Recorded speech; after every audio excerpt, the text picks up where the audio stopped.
رویه قول دبیجن جاره که رویه کتفقا نیچیروانه کی او دیلاوی تیدا آسیما جبو که خوشفاقه خلاص بکه پر لبر خدا داوی بزحمتیه که پر مزن خوشفاقه خلاص کر لی دیلاوی دبر بوچکه دا قط بو دست پیک دا پر گهنه دا دیلا خواه قول گله کی کیف خوش بو که اوش مرنه خلاص بو لی دوره فکری اوش خورا گوت همه از بمرا ماج و قول بونه چه تر بو به دیلا خواه قول از چه وارم نوا حوالو هو گران همو دی بمو بکند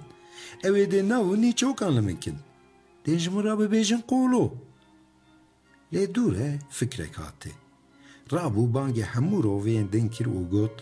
ورن مسئله که پر مهم هیه دوی از وجه آگه دار بکن تاوله همو روی هاتن و دوراوی کون بون